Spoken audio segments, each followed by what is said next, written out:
और आप समझ लीजिए, हम सब लोग इतने बेहया हो चुके हैं, इतने बेगैरत हो चुके हैं कि हम जरा सा अगर हमारे आदमी में कहीं कमजोरी हो गई, जरा सी कहीं हल्का सा भी वो कमजोर पड़ा, हम पहले लोग हैं जो ये कहेंगे। हम बहुत कह रहे थे यार इतना नहीं करना चाहिए था, देखो देखो इसने इतना ज्यादा कर दिया था, हम इतने मक्कार लोग हैं।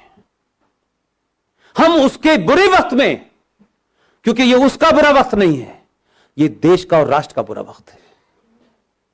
इस वक्त कुछ भी नहीं सोचना है मुझे, न मैं सोचना चाहता हूं, न मेरी कोई महत्वाकांक्षा है।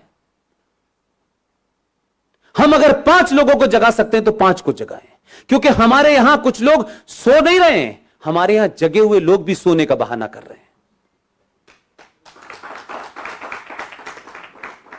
लिहाजा ऐसे सम्मेलन हर दिन होने चाहिए, हर जगह होने चाहिए, सड़कों और चौराहे पर होने चाहिए और खुले में होने चाहिए, ताकि एक बार में लाखों लोग सुने।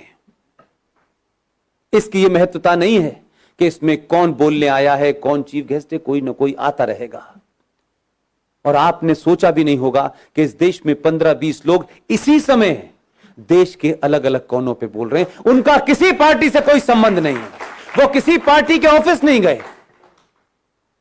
हमारा राष्ट्रवाद राज्यसभा की कुर्सी तक महफूज नहीं रहना चाहिए।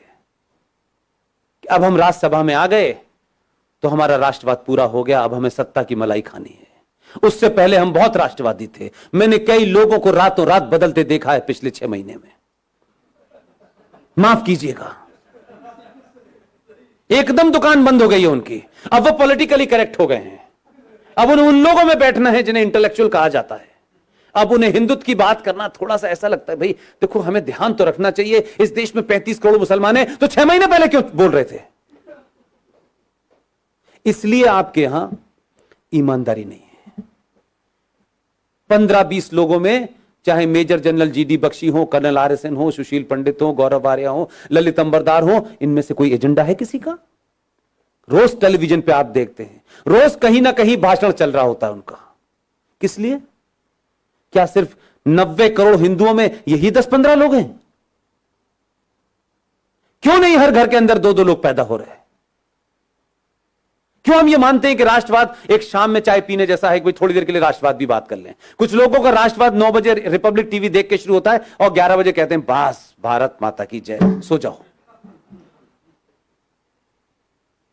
राष्ट्रवाद जीना होता है। अगर आपको अपने पे गर्व नहीं है, अपने इतिहास पे गर्व नहीं है, आपको बौनों जिन्होंने गुलाम बनाया है, अगर आप उनको महसूस कर रहे हैं, आप उनको मजबूरी में आपको झेलना पड़ रहा है, तो इसका मतलब यह है कि आपके अंदर कोई अपना स्वाभिमान नहीं है। जिसमें स्वाभिमान नहीं होता उसे राष्ट्र की कोई चिंता नहीं होती। उसको किसी भी हालत में रख दो, वो एडजस्ट कर लेगा, वो नाम बदल लेगा, वो धर्म बदल लेगा, वो लड़की की शादी करके एक नया रिश्ता बना देगा और नाम लगेगा, रख लेगा अपना शब्बीर कुमार। वो कुछ भी कर लेगा।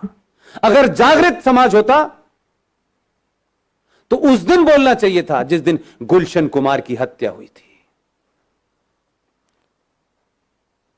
आप 3 चीजें रख रहा हूं रवि भाई, ध्यान दीजिएगा। इस देश की प्राइमरी एजुकेशन को हमने क्रिश्चियंस के हाथों सौंप दिया है, राइट? इस देश के इतिहास को हमने 70 सालों में कम्युनिस्टों के हाथों में सौंप दिया था। और तीसरी चीज बताऊं, इस देश का एंटरटेनमेंट आपने जिहादी मुसलमानों के हाथों छोड़ दिया है।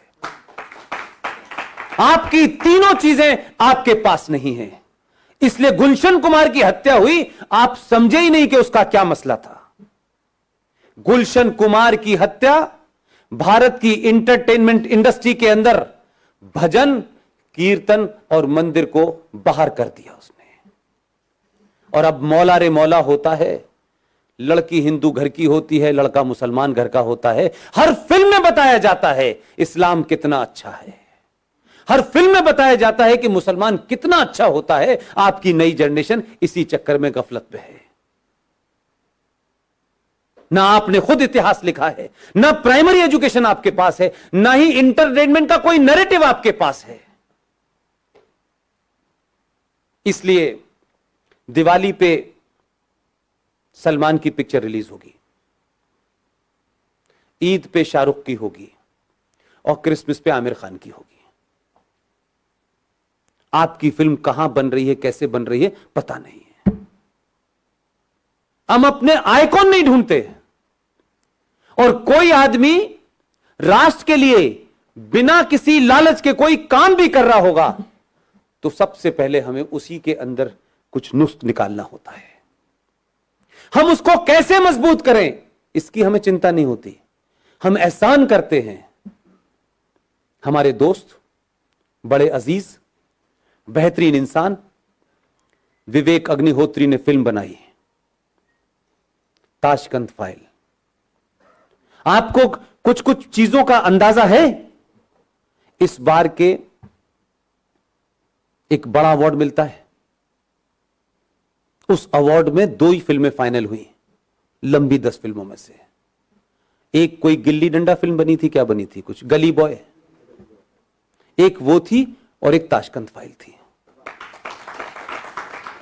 दुख दूसरा है मेरा, सत्ता बदली लेकिन अभी व्यवस्था नहीं बदली है। जिस मोहतरमा ने नरेंद्र मोदी को चिट्ठी लिखी 50 लोगों के साथ में सूड और मक्कार इंटेलेक्चुअल्स के नाम पर, उस बंगाली महिला वो उसकी चेयरमैन थी। उसने ताशकंद फाइल को इसलिए नहीं लिखा कि उसने प्रधानमंत्री को चिट्ठी लिखी थी कि इस मुल्क में इंटॉलरेंस बढ़ गई है और हिंदू गुंडागर्दी सबसे ज्यादा हो गई है, तो वे विवेक अग्निहोत्री की फिल्म को उसने फाइनल नहीं होने दिया और गली बॉय को दे दिया। कहां कहां लोग बैठे हुए हैं जो अपने एजेंडे को चला रहे हैं, लेकिन मैं पूछता हूं आपने कहां देखी? सर हमने मोबाइल पे देखी। अरे मेरे भोले लोगों, ताशकंद फाइल को पिक्चर हॉल में देखने जाते तो उसके 2 रुपए विवेक अग्निहोत्री को मिलते। विवेक अग्निहोत्री जैसे लोग बड़ी मुश्किल में तो हैं, लेकिन हम उनको इनडायरेक्ट भी ताकत नहीं दे सकते। वो किन किन से लड़ रहा है, किन हालात में बना रहा है, और उसके बावजूद डिस्क्रिमिनेट करने वाली ताकतें उसका डिस्क्रिमिनेशन कर रही हैं। लेकिन 90 करोड़ में से 10 करोड़ लोग तय कर लेते कि इसकी फिल्म देखने जाएंगे, क्या फर्क पड़ता है यार, हमारा नॉलेज ही बढ़ जाएगा, वो ओरिजिनल डॉक्यूमेंट ही देखने को मिल जाएंगे, क्या फर्क पड़ रहा है। एक बार तय कर लेते। वो अब कश्मीर फाइल बना रहे हैं। कैसे बना रहे हैं मैं जानता हूं। जरूरी नहीं है कि हर चीज का ढंडोरा पीटा जाए ढम ढम करके तभी होगा। दूसरी ताकतें इतना मजबूत करती हैं उनको कि पैसा वही बट रहा है पूरे उसमें।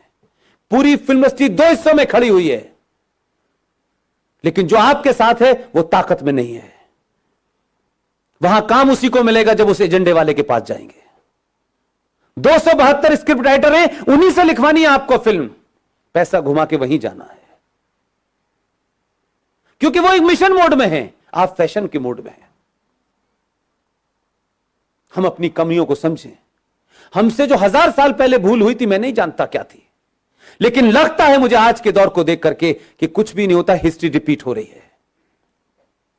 लेकिन मैं इस बात से खुश हूं कि हम इस हिस्ट्री को रिपीट नहीं होने देंगे।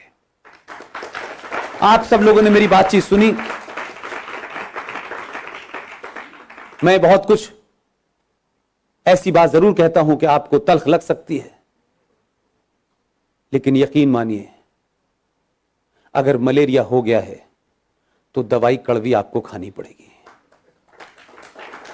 और अगर कैंसर है और कुछ लोग ये कहें कि नहीं नहीं नहीं तुम्हारे सर में दर्द हो रहा है, तो आप यकीन मानिए कि वो आपका दुश्मन है।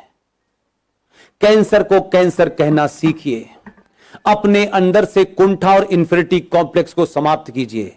आप गुलामों की जनरेशन नहीं है। आपका एक कालखंड आया है, बड़ी बड़ी, अमेरिका भी बहुत पहले गुलाम था, सब गुलाम होते हैं। हमारा वो दौर निकल गया, ये पहले यहां से गुलामी निकाली है। जिस दिन आप ये निकालेंगे, मुझे पूरी उम्मीद है अगले 500 साल तक 2019 रिपीट होता रहेगा। बहुत बहुत शुक्रिया, थैंक यू वेरी मच।